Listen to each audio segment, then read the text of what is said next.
Selamat pagi dan salam sejahtera kepada penonton-penonton di rumah. Kita bersama kembali dalam rancangan Apa Kata Anda? Bersama saya, hos anda pada pagi ini, Faris Iman. Saya tidak bersendirian pada pagi ini. Ditemani dengan Sri Syamini dan Afrina menjadi hos anda pada pagi ini. Kami sentiasa mendoakan anda, penonton, dalam keadaan baik, tidak kira di mana jua anda berada. Sama ada yang menonton di televisyen ataupun di mana-mana platform sosial media yang lain. Terima kasih diucapkan kepada anda. Tajuk yang kita akan kupaskan pada hari ini ialah hidup aktif badan sihat. Dalam keadaan pandemik ini, kita haruslah kekal aktif dan juga sihat dari segi mental dan juga fizikal. Jadi memang hampir semua orang sedang bekerja dari rumah dan bagi pelajar juga mereka perlu menjalani PDPR dari rumah. Nak atau tak nak, kita perlu menyahut seruan pihak kerajaan untuk kekal duduk di rumah supaya kita dapat memutus rantai COVID-19. Dalam masa yang sama, kita haruslah mengamalkan amalan yang sihat. Disebabkan rutin seharian kita telah berubah dalam keadaan pandemik ini, kita haruslah mempunyai sikap yang kuat, iaitu disiplin dalam diri sendiri supaya dapat mengamalkan gaya hidup yang sihat di rumah dan juga badan kita akan aktif dan juga sihat selalu. Jadi, tanpa membuang masa, kita terus bawakan Encik Syed Ali Farhan yang merupakan CEO MyFitness. Apa khabar Encik Syed Ali? Khabar baik, Alhamdulillah. Pada perspektif Encik Syed Ali, apakah yang dimaksudkan dengan amalan gaya hidup sihat? Kunci untuk kehidupan yang sihat adalah dengan mengamalkan cara hidup sihat lah. Jadi kita ada beberapa cara untuk kita mengamalkan gaya hidup sihat ni.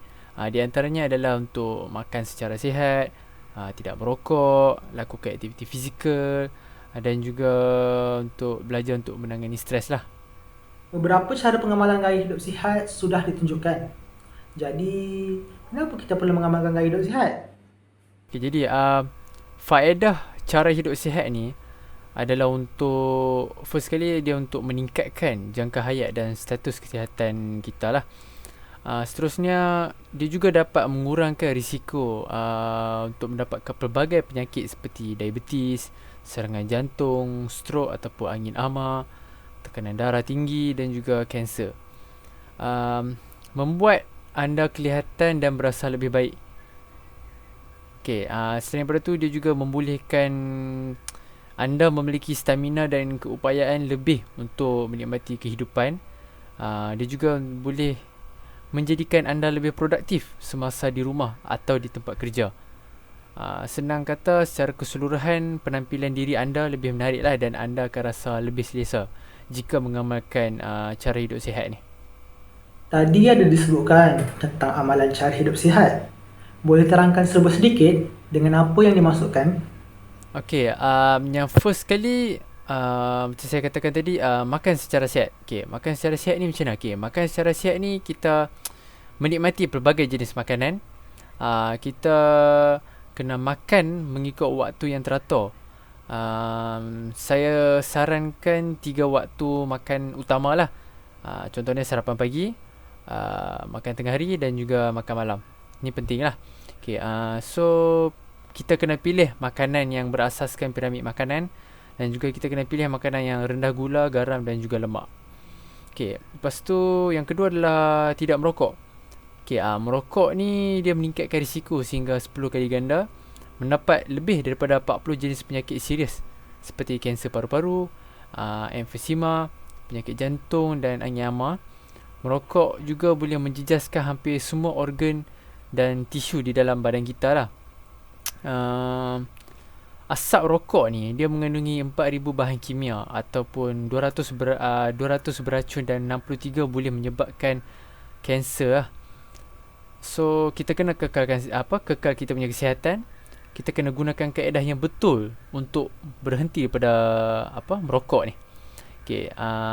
Di antaranya yang kita boleh kaedah untuk kita berhenti merokok ni adalah kita kena tetapkan tarikh untuk kita berhenti merokok. Kita kena yakin dengan diri kita. Juga kita boleh buat nota peringatan dan kita haruslah katakan pada diri kita ni, aku bukan perokok, aku bukan perokok. So kita tumpukan pada hari ini sentiasa berfikiran positif dan juga mendapat sokongan lah So kita kena lawan keinginan untuk merokok. Yang lagi satu, kita boleh gunakan terapi gantian nikotin ataupun NRT lah.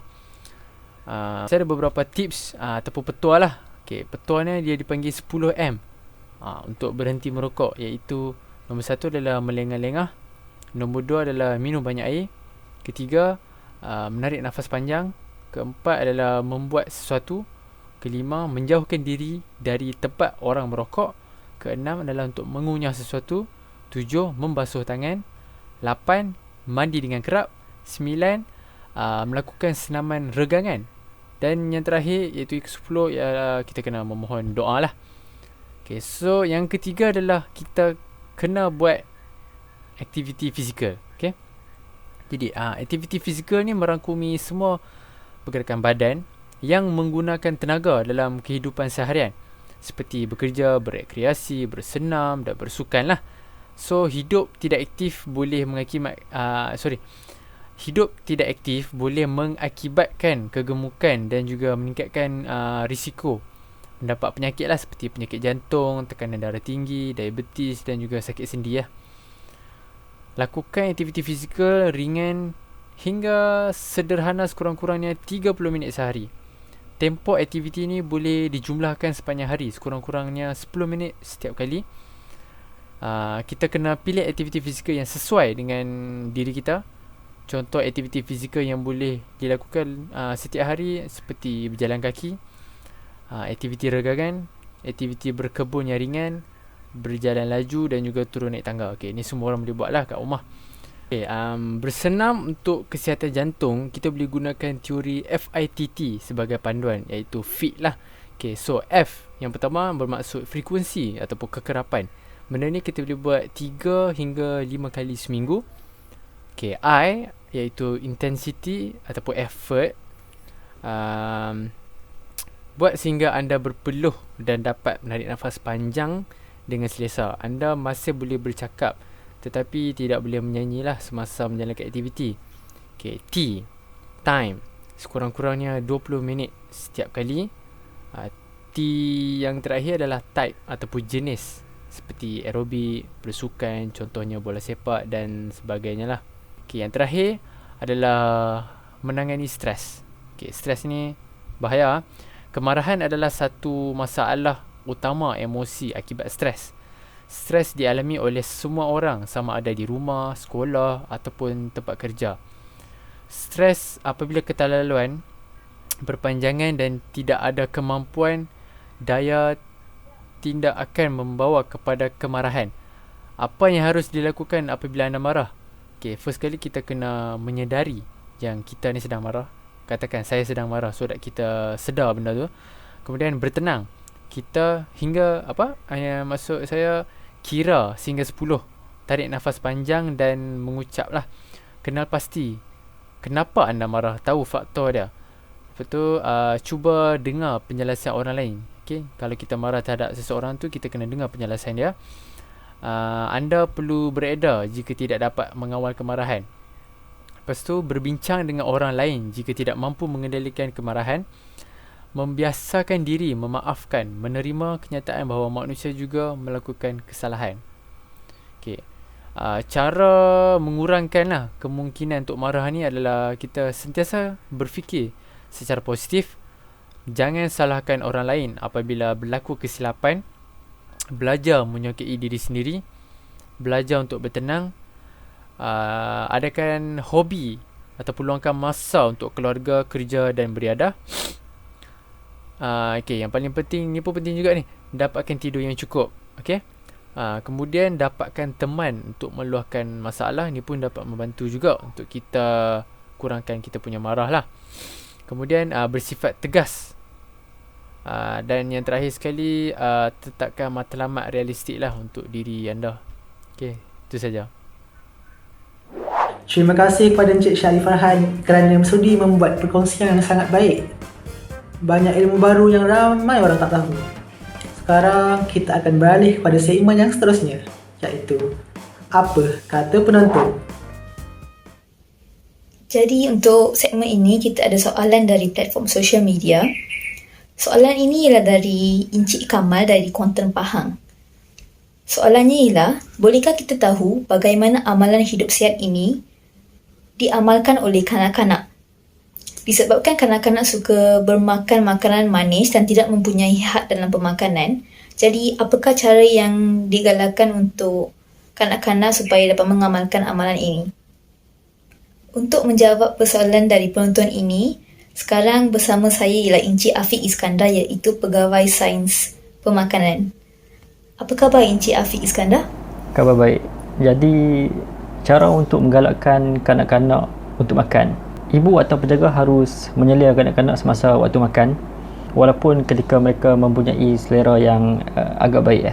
Ada banyak cara yang anda boleh lakukan untuk memberi galakan kepada kanak-kanak untuk makan. Di antaranya ialah duduk dengan kanak-kanak semasa mereka makan. Perhatikan apa yang mereka makan dan berikan bantuan dan galakan semasa kanak-kanak menikmati hidangan. Berikan masa kepada kanak-kanak untuk menikmati hidangan mereka. Jangan terburu-buru. Beri ruang untuk dia bermain sedikit semasa makan. Beri pujian kepada kanak-kanak kerana mereka makan dengan baik. Berikan kanak-kanak makanan dalam bekas berasingan agar dia mendapat jumlah makanan secukupnya. Seterusnya, berikan jenis makanan yang boleh dipegang atau diambil sendiri untuk menggalakkannya berdikari. Tetapi pastikan jumlah makanan yang secukupnya diperolehi oleh kanak-kanak. Jika kanak-kanak memilih jenis makanan kegemarannya, cuba campurkan semua jenis makanan lain bersama makanan kegemarannya. Berikan makanan sebaik sahaja mereka berasa lapar. Jika kanak-kanak menunggu terlalu lama untuk makan, kemungkinan selera kanak-kanak akan hilang. Jangan beri kanak-kanak makan jika dia mengantuk. Jangan memaksa kanak-kanak untuk makan. Ia boleh meningkatkan tekanan dan mungkin mengurangkan selera makan. Waktu makan seharusnya tenang dan menggembirakan. Jangan berikan banyak minuman sebelum atau selepas kanak-kanak menikmati hidangan kerana boleh mengganggu selera makannya. Bermain permainan semasa waktu makan untuk meningkatkan lagi selera kanak-kanak untuk makan. Dalam kurungan, menyanyi ataupun bermain. Gunakan sebarang kreativiti untuk menghidangkan makanan kepada kanak-kanak. Ia penting dalam membantu merangsangkan selera kanak-kanak. Sekali-sekala bawalah kanak-kanak makan di luar. Contoh seperti di taman permainan atau di pantai. Galakkan kanak-kanak untuk mengambil snack yang berkhasiat. Contoh snack seperti susu, buah dan sandwich. Elakkan daripada memberi snack terlalu dekat dengan waktu makan utamanya lah. Jadi, Encik Afiq Iskandar, apakah kepentingan jika amalan ini diamalkan? Makanan seimbang ialah pengambilan makanan yang cukup untuk keperluan tubuh badan. Manusia memerlukan makanan dan vitamin untuk pembesaran dan menjaga kesihatan. Media massa turut mempopularkan pemakanan seimbang menerusi pelbagai program dan penulisan artikel mengenai pemakanan yang sihat ini. Oleh itu, wujud pelbagai kebaikan daripada makanan seimbang ini.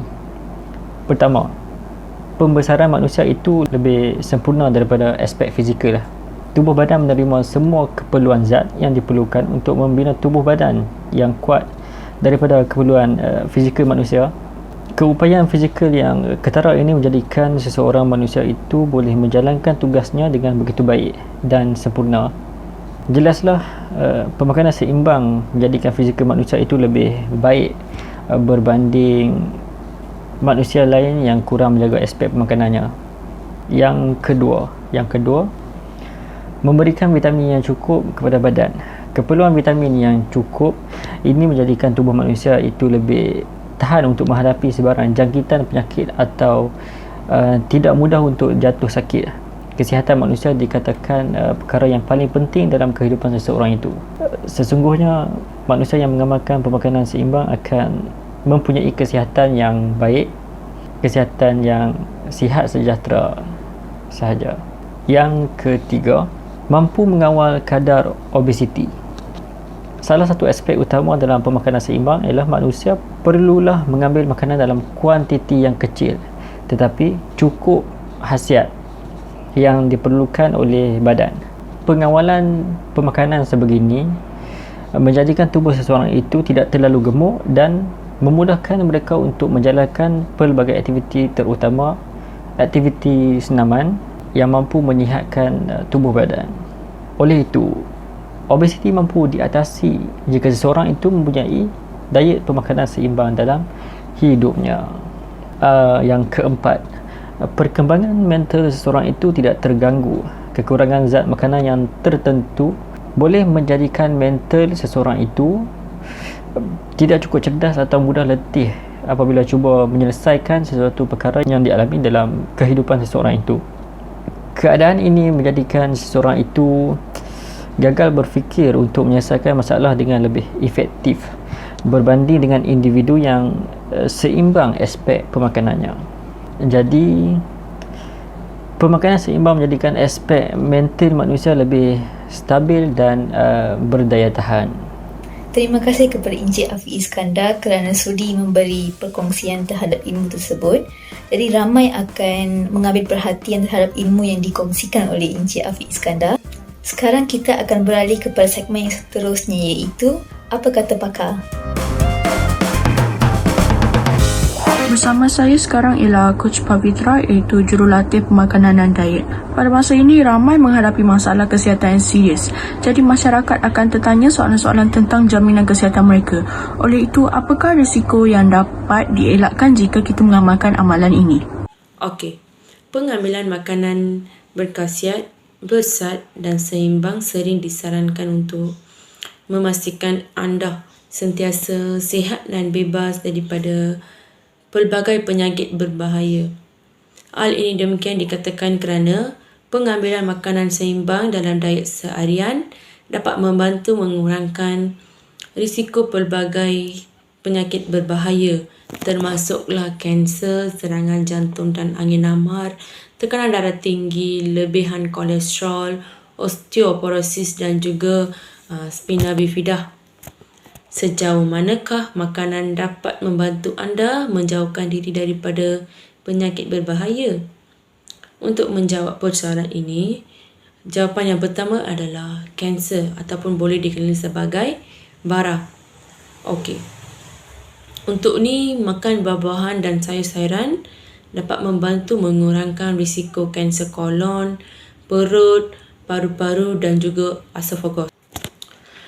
Bagaimanapun, bukti yang menunjukkan pengurangan risiko itu tidak sekuat sebagaimana kanser payudara dan juga prostat.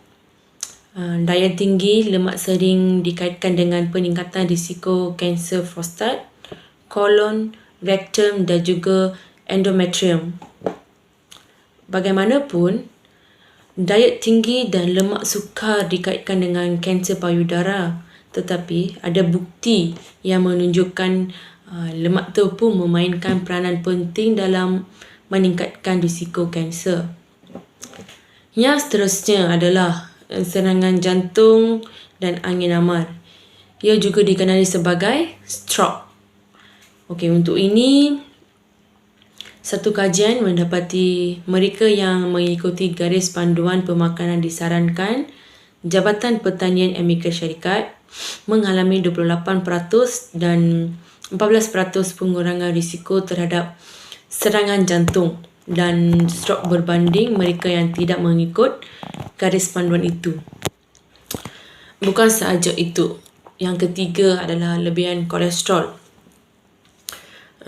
Untuk ni, kurangkanlah pengambilan lemak, terutamanya lemak tepu akan merendahkan risiko mengalami lebihan kolesterol di dalam darah, sekaligus risiko terhadap penyakit jantung koronari. Yang keempat merupakan tekanan darah tinggi. Mengambil banyak buah-buahan dan sayur-sayuran sekurang-kurangnya 8 hingga 10 hidangan. Diikuti diet rendah lemak dan mengambil produk tenusu. Maksimum ataupun minimumnya adalah 3 hidangan sehari. Sekurang-kurangnya lah boleh mengurangkan risiko tekanan darah tinggi dan juga merendahkan tekanan darah rendah. Sekaligus mengurangkan risiko terhadap penyakit jantung koronari. Yang terakhir, iaitu yang kelima adalah osteoporosis. Untuk osteoporosis ni, mendapat kalsium secukupnya akan melindungi anda daripada osteoporosis. Kalsium dijumpai dalam produk tenusu, sayuran hijau dan banyak lagi produk yang diperkaya dengan kalsium. Soalan ini agak popular atau terkenal dalam kalangan masyarakat tetapi tidak akan diamalkan disebabkan kesibukan harian mereka. Soalannya ialah, apakah tips yang mudah untuk mengambil diet seimbang? Okey, untuk ni jawapan yang pertamanya adalah banyakkan makan makanan yang berbuah. Okey, kalau nak kira ni memang banyaklah sebenarnya buah yang sedap lagi berkhasiat. Di antaranya ialah buah apel, nanas, pisang, bawang putih, gandum, kentan dan juga buah betik. Semua jenis buah-buahan yang saya sebut ni sebenarnya banyak khasiat tersendiri ya. Okey. Untuk yang kedua ni, banyakkan juga memakan kekacang.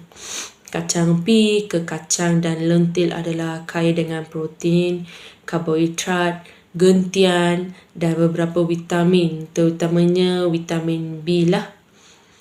Okey, kacang soya yang sangat kaya dengan protein tumbuhan boleh didapati daripada pelbagai bentuk seperti susu kacang soya, tahu, tempeh, protein sayuran bertekstur dan juga tauge.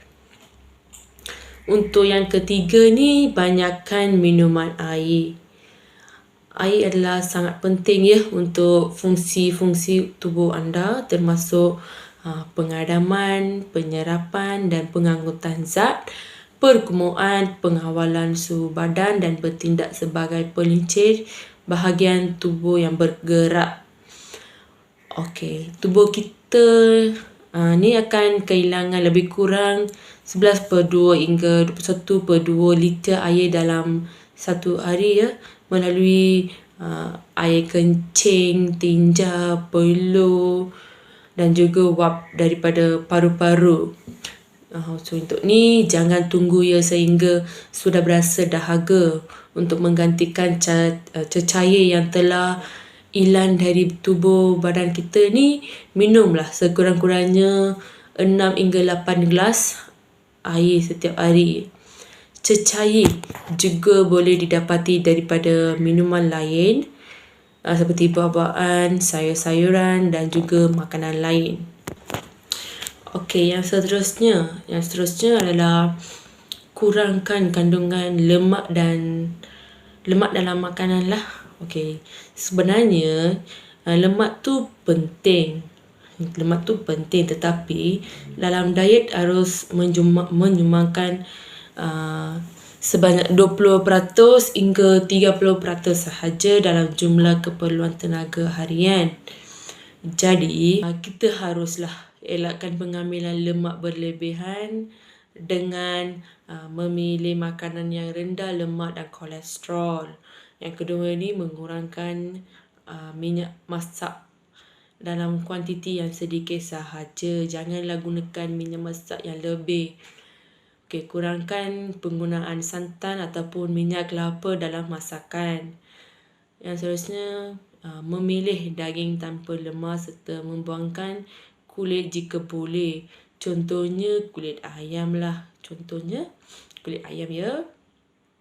Okey. Seterusnya lah mengadkan pengurangan lemak yang boleh dilihat seperti margarin, mentega, minyak salad, krim dan juga mayonis.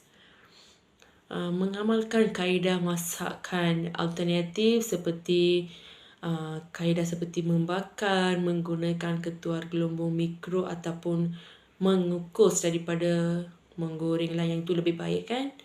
Okey, yang kelima merupakan kurangkan gula. Untuk ni makanan yang diproses dan makanan manis seperti kek, coklat dan aiskrim mengandungi banyak gula yang memberikan sejumlah besar kalori tanpa khasiat makanan ataupun serat. Kehadiran gula juga menggantikan makanan yang berkhasiat dan menyingkirkan beberapa vitamin dan galian dari tubuh. Makanan gula yang berlebihan bermakna anda menangguhkan risiko kerosakan gigi, kegemukan dan masalah-masalah yang lain berkaitan dengan seperti kencing manis, serangan jantung dan sebagainya lah.